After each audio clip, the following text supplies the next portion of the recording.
Breaking news right now. The Trump administration's aggressive and very disturbing efforts to target American journalists as the former president was railing against leaks. CNN Justice correspondent Jessica Schneider is joining us. She has details. Jessica, a CNN correspondent was targeted. Tell our viewers what you're learning. Yeah, so we're learning tonight, Wolf, that the Trump administration secretly sought and obtained phone and email records of our Pentagon correspondent, Barbara Starr.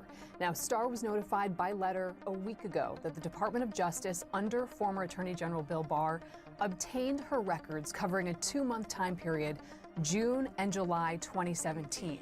DOJ got a hold of the records last year, and those records included calls made to and from Barbara Starr's home, cell, and office phones. The government also got a hold of non-content information from her email. That means details about who got emails and the time and the date sent, not the email content itself. So the letter did not say why Barbara Starr's communications were sought, but over the time frame listed in the letter, June and July 2017, she reported on U.S. military options for North Korea that were being prepared for President Trump, as well as stories including on Syria and Afghanistan. And this is significant because this is the second time in just a few weeks that reporters whose records were obtained secretly and unbeknownst to them, the second time that they've been notified that the Trump Justice Department got a hold of their records. Now, the current Justice Department is responding to all of this now, making clear that these records were in fact obtained under the Trump administration last year. Now, the president of our network, Jeff Zucker, is responding and has issued this statement saying CNN strongly condemns the secret collection of any aspect of a journalist's correspondence, which is clearly protected by the First Amendment. We are asking for an immediate meeting with the Justice Department for an explanation. Well, and Jessica, this happened last year, but we're only finding out about it now, right? That's exactly right. Barbara Starr was notified about a week ago, and it's important to realize that all of this was done in secret. Attorney General Bill Barr had to approve of pursuing these records, and then the case had to be made in court that the reporter, Barbara Starr in this case, could not be notified because it would jeopardize either national security or the investigation itself. You know, these were likely or possibly leak investigations that DOJ was pursuing. And the court proceedings are typically under seal in cases like this. It's still unknown what evidence DOJ presented to secretly get this trove of records, 2 months worth of phone and email records for Barbara Starr. Now, she was informed via a letter from the Justice Department on May 13th. And as for the former Attorney General Bill Barr, I have reached out to him for comment, but we have not heard back yet, Wolf. Do we know, Jessica, the reason for the investigation? Yeah, so right now the DOJ is not commenting if this was a leak investigation pertaining to those stories that Barbara Starr worked on. They're not commenting about whether this investigation is still ongoing. But a justice official does tell me and makes clear Barbara Starr was not the target of this probe. But what's especially troubling here is that this is the second recent revelation about record searches of reporters at news organizations that former President Trump frequently railed against, CNN and the Washington Post. It was reported that 3 Washington Post reporters who covered the FBI's Russia investigation were told earlier this month that last year the Justice Department obtained their phone records from 2017. Now, I should add that when I sought information from the current Department of Justice about this, a spokesman was very clear, saying that Attorney General Merrick Garland, he is committed to press freedom, and Attorney General Garland plans to meet with reporters to hear their concerns about these recent revelations. Yeah, these revelations are so disturbing. Jessica Schneider, thank you very much. Let's bring in CNN legal analyst, former federal prosecutor Ellie Honig. Ellie, the lengths the Trump administration went to target American journalists, it's so disturbing, it's frankly reprehensible. What's your reaction as someone who used to work at the Justice Department? Yeah, Wolf, anybody who has the privilege of representing the United States as a federal prosecutor for the Justice Department is given enormous power and enormous discretion. It's really staggering how much power prosecutors have, and it really falls to the integrity and the good judgment and sense of fair play of each individual.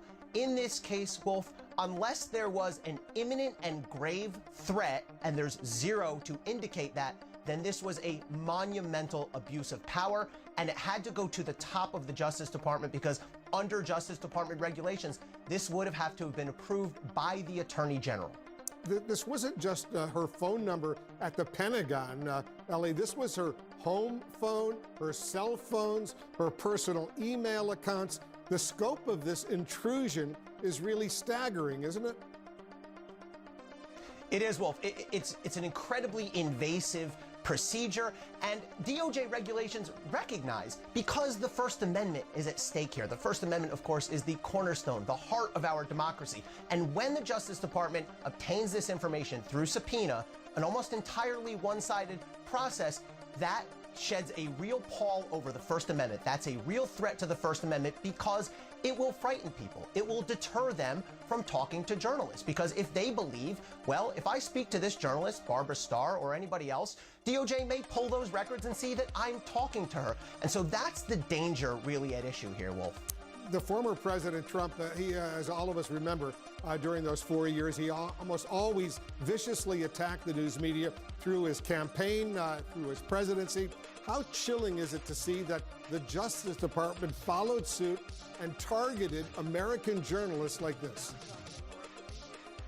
Yeah, Wolf, one of the most devastating legacies of the Trump administration is that he continually vilified and attacked the media. How many times did he lash out over Twitter or elsewhere about the fake news, or worse than that? And it's really disturbing to see that the Justice Department, as it did all too often under Donald Trump, not only went along with it, but facilitated it and promoted it. And we know from Jessica's reporting that this application to subpoena the information relating to Barbara Starr, the approval was given in 2020. So unless it happened in the very last week of December, it would have been Bill Barr who approved it. And again, that's all too characteristic of the way Bill Barr enabled Donald Trump's absolute worst instincts. Yeah, Trump used to say almost all the time, the news media were the enemy of the American people. It's just the latest example.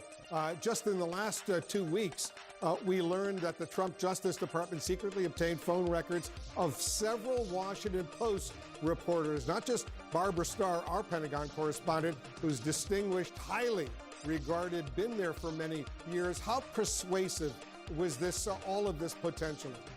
Pervasive was this? Yeah, look. Yeah, well, that's the big question. How pervasive was this? How far did it go? How wide did it go? There could well be more, because the way these orders work and the way it worked with respect to Barbara Starr is DOJ has the ability to go to a court and say, we want to get this information, but we don't want to notify the journalist or the media organization. And that puts the journalist and the media organization in an especially difficult position, because we, CNN or Barbara Starr, doesn't even have the ability to go to court and say, Judge, we want to fight this. It's a one-sided fight. And I believe that this information, we've already seen it start to trickle out. I think more and more of it will come out. I think there's a real impetus here for the new Attorney General, Merrick Garland, to expose whatever was done, to reveal whatever was done, and to fix it. Yeah, we got to learn exactly what happened in order to make sure it doesn't happen again. We have something called freedom of the press here in the United States, and that has to be cherished. It has to be honored. Ellie, thank you very, very much.